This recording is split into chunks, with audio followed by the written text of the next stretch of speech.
Hey, what's up, you guys? Welcome back to another episode of JLD Reactions. In light of all of the political turmoil that's been going on with the changing of the presidents and also the riot, I thought it would be fun and different for me to react to Trump's farewell address today, guys. So let's change it up. And please, if you like this video, don't forget to like and subscribe. Let's go. This week, we inaugurate a new administration and pray for its success in keeping America safe and prosperous. We extend our best wishes, and we also want them to have luck, a very important word. Okay, so first off, I don't believe for one second that he really truly believes the words that are coming out of his mouth. I don't believe him because for the last couple of months, he's been going on these rampages, splurting out that the election was stolen without any real proof that it actually was. Most of the courts, or all of the courts, pretty much dismissed his lawsuits. And on top of it, we got a lot of Republicans who are even saying, okay, this is getting even a little bit too crazy for us because there's no real proof. Now, if there were real credible proof, I would be definitely open to hearing it. So if you have a credible source, something showing me truly that the election was stolen, I don't believe it was. I think he's just trying to save face because he has a huge ego and he's incredibly embarrassed. We must never forget that while Americans will always have our disagreements, we are a nation of incredible, decent, faithful, and peace-loving citizens who all want our country to thrive and flourish and be very, very successful and good. We are a truly magnificent nation. All Americans were horrified by the assault on our Capitol. Well, I'm glad that he actually said that. Even like I said, I don't believe what he's saying because he keeps trying to make it seem like liberals and Democrats, we want to destroy the United States of America. We're the socialists coming to get you. Hey! He's been doing that the whole time, and now he's trying to act like, no, we really just want the same things and the best thing for America. But at least I will commend him that at least, he's going out and trying to just say, hey, it's over. I'm tired, man. Let me stop with the bullshit like I've been doing. And let me just get the F out of here. So he's trying to be all, bipartisan right now. So I will commend him on that, even though I don't believe it for one second. But he's a politician. Is he reading from a teleprompter? We achieved more than anyone thought possible. Nobody thought we could even come close. We passed the largest package of tax cuts and reforms in American history. We slashed more job-killing regulations than any administration had ever. Tax cuts for the whom? Tax cuts for whom, though? Didn't those tax cuts mostly affect just the rich? And I know that he is considered more conservative now, and I know that conservatives really are big on the idea of trickle-down economics. But from the research I've done and the studies I've seen, trickle-down economics doesn't really work. We imposed historic and monumental tariffs on China, made a great new deal with China. But before the ink was even dry, we and the whole world got hit with the China virus. I mean, it's a weird thing to call it because you don't call any other diseases, no matter where, any viruses that first show up in any region, you don't name the virus after that region. Now, I think he is correct. The virus, as far as we know, does come from China, right? Has that been 100% established? So in that regard, he wouldn't be 100% wrong. But also at the same time, I feel like he's doing that because it's some type of mind manipulation. Because like I said, most diseases or viruses are not named after where they were first discovered. Of our incredible economy and the economy that we built. Without the foundations and footings, it wouldn't have worked out this way. We wouldn't have some of the best numbers we've ever had.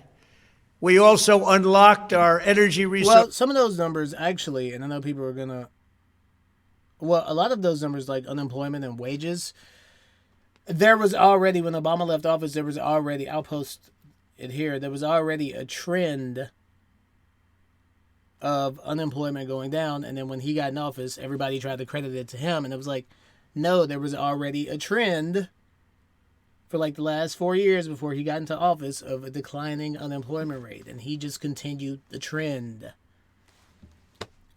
Yeah. So I'm not taking credit from him, but I'm also not giving him full credit. That trend started in the Obama era.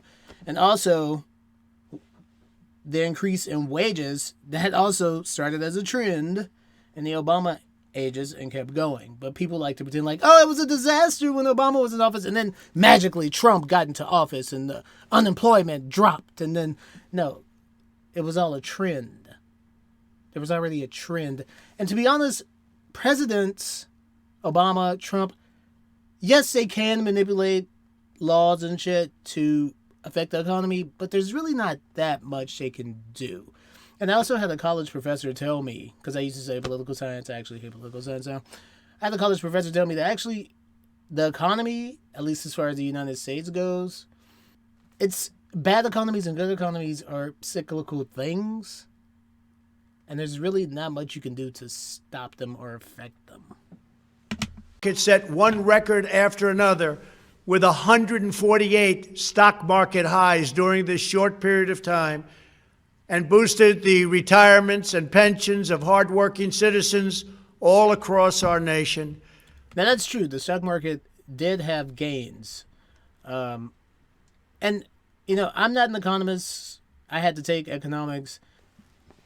Maybe some of the legislation that he passed most definitely did affect the stock market. But the stock market doesn't tell the full story of a country's economy. 401ks are at a level they've never been at before. We've never seen numbers like we've seen. And that's before the pandemic and after the pandemic. We rebuilt the American manufacturing base, opened up thousands of new factories, and brought back the beautiful phrase, made in the USA. To make life better for working families, we doubled the child tax credit and signed the largest ever expansion of funding for child care and development.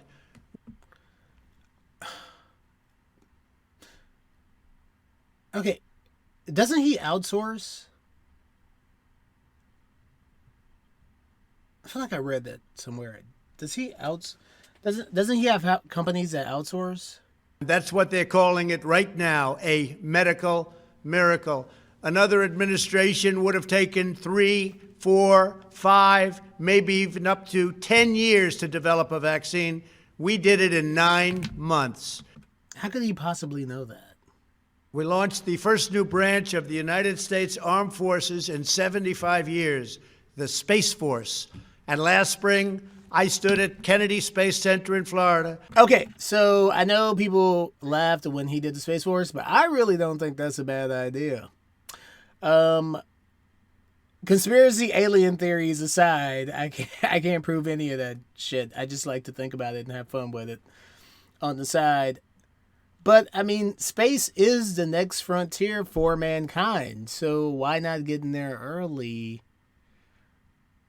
So I actually think the Space Force is a really good idea. But if you want to go into the conspiracy side of it, you know, supposedly maybe he knows about aliens. I mean, there's this interview with Obama where I saw that one of the interviewer asked him, "Are there aliens or whatever? Do aliens exist?" And Obama's like, "I can't tell you that." So if aliens didn't exist, he would just say, "I don't know," or I don't know, or no, a definite answer, but I can't tell you that. And then we get Trump in office releasing, even the president of the United States doesn't have access to the highest levels. This is conspiracy talk. This isn't like fact-based. This is just me going in crazy Joshua land.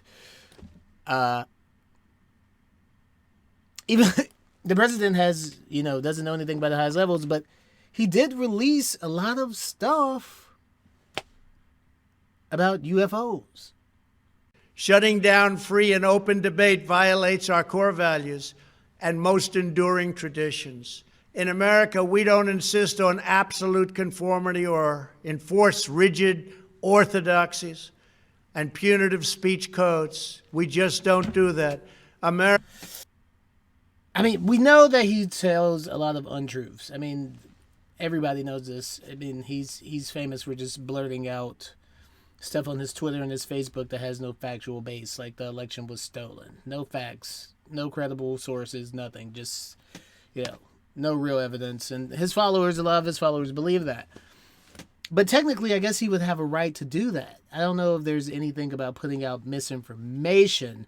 Now, if he's slandering people or if he's slandering people, I think that wouldn't have anything to do with Facebook or Twitter. I think that would have to do between him and the person that he's slandering, legally speaking. I'm not a lawyer. I don't know. But I think he got banned because they believe that he was inciting violence. So if, in that sense, it's fair that they banned him. But if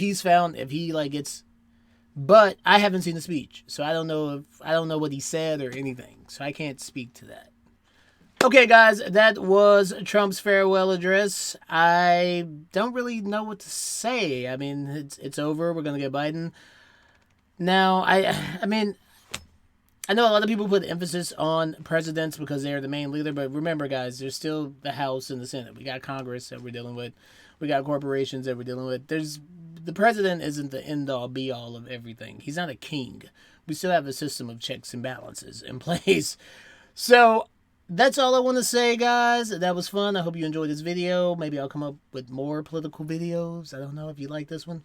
If you did enjoy this video, please don't forget to like, subscribe, and click that notification bell. And I will see you in the next video. Ciao.